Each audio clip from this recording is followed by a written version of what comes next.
Hello everyone, welcome back to Forza Motorsport with another set of lightning laps. 3 cars will go around this track as quickly as possible. We're starting out with a fairly sensible car. The Audi RS, or the new one from 2020. Not quite, I don't think it's the new generation, it's the newest one we have in Forza.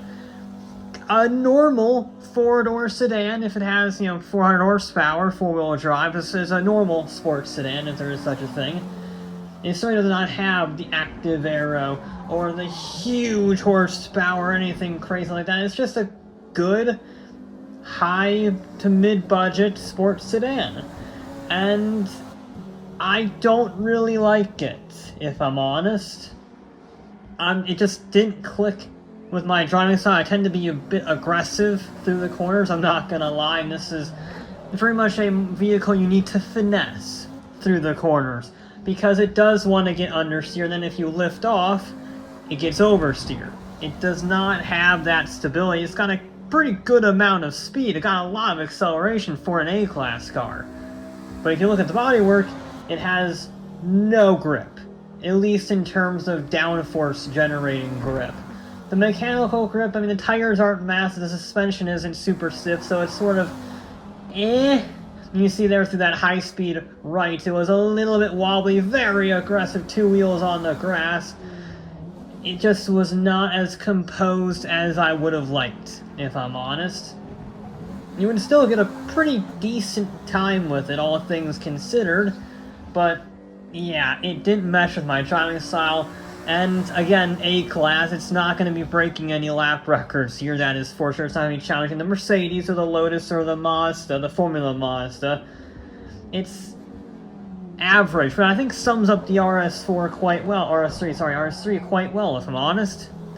It's nowhere near the worst sports sedan out there. There's definitely a few Jags and a few lower tier Mercedes that are probably significantly worse than this. But I just don't like it. I think it's generic to look at. It's not engaging to drive. It can get a lot of understeer if you hit the gas too early, because it has 50% of the power going to the front wheels. And it doesn't have the tire sizes or the aero to keep the rear end in check if you're being a little aggressive. So it has the worst of both combinations, at least in my opinion, driving it on this game.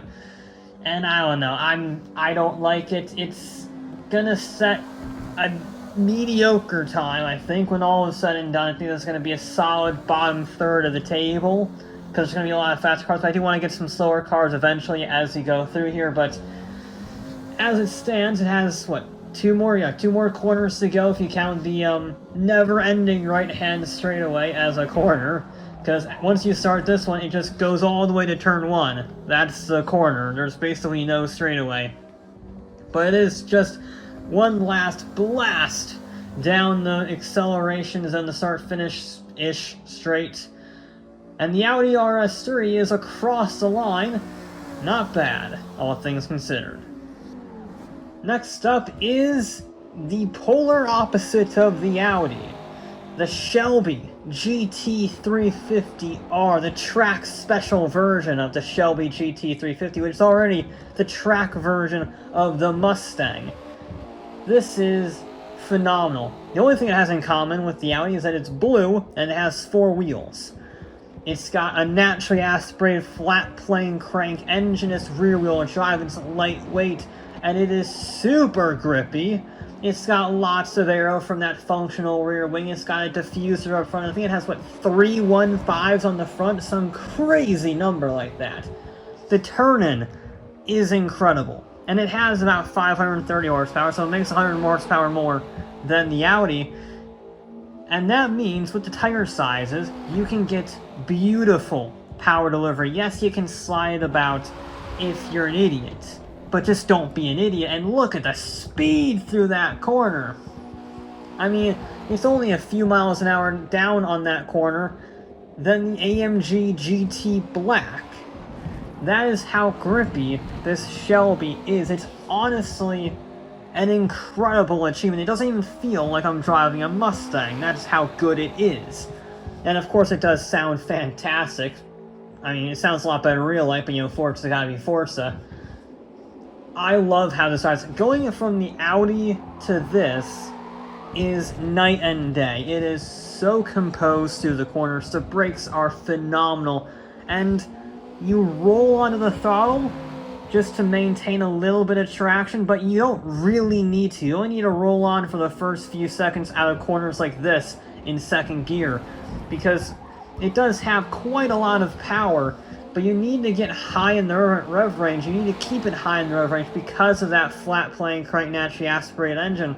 It does need a little bit of work. You need to keep it high up, and that is a very rewarding driving experience. I love this thing. I can't speak enough about the praises that I have. No, it's not going to win. It's still A-class. I think everything on this list is within 50 PI of each other today. So, they're all A-class cars. But my god, is this thing good to drive. For a Mustang, for a muscle car, it has gone past its muscle car roots and into a track special, more like a budget GT3 RS. And therefore it gets a budget GT3 RS time. But again, for what it costs, how much power it makes, and its class, this is a phenomenal achievement as we already go across the line. A phenomenal time for the Shelby. And for our final car, I like to spice things up. I like to include for the third vehicle of each week, a vehicle that's not on Lightning Lap's leaderboard. So, you know, the Lotus 311, because it was only sold in Europe, or the Subaru Levorg BTCC, because that's a race car and not eligible. But what about a car that was made before Lightning Lap came to be in 2006? Like, say, the 2003 Ferrari 360 Challenge Stradale, which is the road legal version of their 360 Challenge race car, which is a racing version of their road legal 360 that's not confusing enough. Road car to race car to road car back again. This, like the Shelby, is phenomenal to drive. Again, all these cars are A-class. They're within 50 PI points of each other, I'm pretty sure. Within that range anyway. And it's another handling masterpiece. It doesn't have the same tire compound. You know, this older. Tires do not age like wine. And it doesn't have the same aero. You can see it only has a little ducktail wing at the back. But what it does have is lightweight and a mid-engine layout. Which means it doesn't have the same turn-in, but the mid-corner and high-speed corner speed is incredible. And it is so composed and so consistent. Once you don't even need to roll onto the throttle, you just hit the gas and it goes. No wheel spin, no shenanigans. It is glued to the road. It was so consistent and so smooth that you could push this thing to 120% without a problem. I mean, even the brakes, which I was concerned about for 2003, you know, obviously, again, like, tires, brakes get exponentially better the newer they are. Even the brakes were pretty solid. Not as good as the Shelby's, interestingly enough. The Shelby, really just Ford track cars in general, have some of the best brakes in the world for whatever reason. But this thing was not far off, again, helped by the lack of weight. This is a pretty light car, all things considered. And that means, especially in sections like this, where you have a nice mid to high speed sweeps, it loves this third section. It loves it to death. It doesn't have the same high-end, you know, grip to turn in, but once you do get the front end turned in, it is on rails, and it is so nice to drive. The only question, though, is it too slow accelerating? Because it does have a lot less horsepower than the Shelby. I don't remember exactly off the top of my head, but 2003 naturally aspirated V8 is going to struggle a little bit to make the horsepower. In fact, it might be the least powerful car of the day. It's pretty close between this and the Audi, surprisingly. But regardless, because of power-weight ratio and consistency through the corners, it is already across the line for the Ferrari 360, and that means it sets a very good time. 247.79. I say 79 because the Shelby did a 247.75.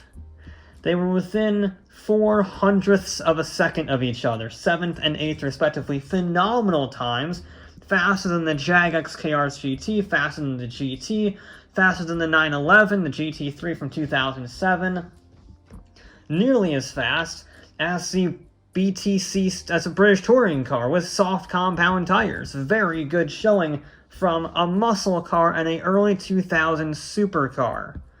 The Audi, not so much. It's not last. It beats the M2 competition, which is good. And it does beat the Maserati Indy car from the 50s, so that's definitely good. But it also loses out to a Dodge Charger, which is not something I expected. But the Charger is good enough under brakes and brutally fast in the straight line, which offsets its woeful handling, and therefore it beats the Audi. Not by much, a few hundredths, but it's still faster, although the Audi might be a little more consistent. But in this case, we're not talking about consistency, we're not doing average lap times, we're doing fastest lap times, and yeah, the Audi was a very big disappointment. But that will be it for this episode of Forza Motorsport. I'll be back with more.